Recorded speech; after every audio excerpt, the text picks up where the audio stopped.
vamos ser direto, o seu cliente Jair Bolsonaro, ex-presidente Bolsonaro, ele participou, ativa ou passivamente, de uma tentativa de golpe de Estado ou de abolição violenta do Estado Democrático de Direito? Não, de forma alguma. De forma alguma, Paulo. Todas as providências que ele tomou diante das dúvidas de que se assenhorou boa parte da população brasileira diante de um processo eleitoral havido como disfuncional pela atuação do TSE, as únicas cogitações que o presidente Bolsonaro fez foram de medidas jurídicas. E uma delas ele chegou a implementar, que foi mover uma representação através do PL junto ao TSE, questionando a eficiência das urnas fabricadas até 2020. Essa ação foi rejeitada liminarmente e fixada uma multa de 22 milhões contra o PL. Essa foi a única providência que ele tomou. Evidentemente, o presidente foi levado ao presidente várias outras possibilidades jurídicas e, após analisadas, não prosperaram, não se tomou nenhuma iniciativa nesse sentido. Eu sempre lembro, inclusive, que falou-se muito que o presidente pretendia decretar o estado de defesa, o estado de sítio, e eu falei claramente, né, as pessoas têm certas expressões que parece que ecoam nos nossos ouvidos com um conteúdo, sugerindo um conteúdo muito mais grave do que de fato são. O estado de defesa e o estado de sítio são mecanismos previstos na Constituição e não são um ato de força unilateral de um presidente da República. O presidente da República, para decretar um estado de defesa, ele convoca, em primeiro lugar, o Conselho de Defesa, na sequência, o Conselho da República, para, em 24 horas, encaminhar um pedido ao Congresso Nacional, que deverá aprová-lo por maioria absoluta, 257 deputados e 41 senadores. Então, é um ato ratificado dentro da Casa do Povo, não é um ato unilateral de força, como talvez o nome Estado de Defesa ou Estado de Sítio possa sugerir ao leigo. Não é nada disso. E, ademais disso, o presidente nunca teve a menor iniciativa para promover essas medidas. O presidente convocou o Conselho da República, convocou o Conselho de Defesa? Nunca. Nunca. Tá? Então, O que você está dizendo, Paulo, é que o presidente, então, cogitou apenas medidas democráticas, mas mesmo que se interprete essas medidas como não democráticas, elas nunca entraram na fase executória. Eu estou no entendimento correto? Resumiu bem a ópera, exatamente isso. Ainda que você entenda que o estado de sítio ou o estado de defesa pudessem ser deturpados para dar uma roupagem de legalidade a uma ilegalidade, isso não foi feito. Isso não foi feito. Mas e a tese? Eu lembro, inclusive, Paulo, só para a gente não perder esse momento aqui, que quando a ex-presidente Dilma ela sofreu impeachment, foi veiculado em muitos meios de comunicação de grande credibilidade que ela discutiu a possibilidade de convocar um estado de defesa. E também não fez.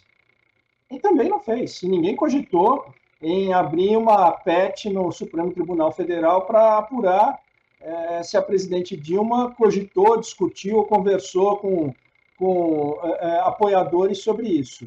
Opa, desculpe interromper o seu vídeo, mas desde 2022 eu continuo com as contas bloqueadas e o passaporte cancelado pelo Xandão. Se você aprecia o meu trabalho e tudo que eu faço pela liberdade de expressão, tem um lugar onde você pode se tornar meu apoiador com uma pequena quantia por mês.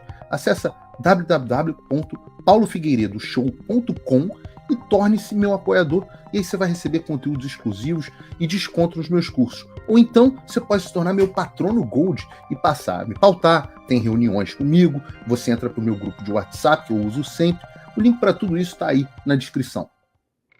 Ela consultou, segundo o general Vilas Boas, ele era o comandante do Exército na época, ela o consultou a esse respeito e ele disse a ela que não faria isso. O que me traz é uma pergunta interessante. A tese, e eu vi essa tese sendo repetida na mídia muitas vezes, de que isso não teria acontecido, não porque o presidente não tentou, mas porque os militares o impediram. Então não houve arrependimento. Ele chegou a tentar, e os militares, na figura do poderoso Freire Gomes, inclusive teria ameaçado prendê-lo. Procede isso, Paulo? Vamos lá, Paulo. Então, tem dois nomes que aparecem aí com depoimentos muito citados, que são do general Freire Gomes, então comandante do Exército, e do tenente brigadeiro Batista Júnior, então comandante da FARC. Que teriam supostamente tido conversas com o presidente onde se discutiram essas medidas jurídicas e que teria sido rechaçado por eles. Bem, vamos lá. Se houvesse, de fato, uma ameaça concreta à democracia, eles deveriam ter atuado, talvez prendido o presidente, enfim, naquele momento. Se houvesse uma ameaça concreta, é dever das Forças Armadas. Se isso acontecer, eles não fizeram, lamento, são partícipes por omissão dos crimes que o presidente está sendo indiciado. Agora, por outro lado, se eles não viram gravidade objetiva ou ameaça ao Estado Democrático de Direito naquelas conversas que se tinha, discutindo mecanismos legais, então não tinham o que fazer. E, de fato, não o fizeram. E não deveríamos nem ter essa investigação pesando contra o presidente Bolsonaro. O que a gente está tendo aqui é uma confusão. Quer dizer, esses dois militares de alta patente supostamente, aparentemente, não viram nada de errado. E por isso não fizeram nada. Eu lembro, inclusive, Paulo, tem um dado que pouca gente se recorda, e no dia 11 de novembro de 2022, quando nós tínhamos aquelas manifestações colocadas nas portas dos quartéis, os três comandantes da Marinha, do Exército Aeronáutica, inclusive Freire Gomes e Batista Júnior, redigiram, subscreveram e publicaram uma carta onde colocam as Forças Armadas como poder moderador e ratificam a legalidade naquelas manifestações pacíficas na porta dos quartéis. E que tempos depois... Ainda uma outra correspondência deles cobrando providências a respeito do sistema eleitoral. Desculpa, ainda uma correspondência deles? Uma outra carta deles, na mesma época, cobrando medidas a respeito do sistema eleitoral. Eles fazem medidas urgentes a respeito do sistema eleitoral. Eles colocam em dúvida o sistema eleitoral. Você sabe que é interessante, você levantou um ponto aqui. Se você pegar no detalhe o depoimento do tenente brigadeiro Batista Júnior, você vai ver que ele discute, fala, presidente, estava um pouco incomodado com o relatório que foi apresentado pelo Instituto Voto Legal sobre as urnas, etc., e discutiu isso com o presidente, na medida em que o brigadeiro, de uma certa forma, também teve participação naquela comissão militar que supervisionou as eleições, e o presidente apresentou esse relatório para ele, e apesar deste relatório, deles não haverem constatado uma fraude, a equipe do Batista Júnior, se não me engano o nome do coronel que participou disso era Coronel Wagner, está no depoimento dele, do brigadeiro, falou que foi localizado a partir deste relatório uma falha de programação em urnas, que não chegou a implicar em alteração do resultado eleitoral, mas era uma falha. Quer dizer, o relatório que se produziu não era um relatório fake ou sem consistência técnica. Não, ele identificou uma falha de programação que os próprios TSE e a Comissão de Militares não tinham diagnosticado.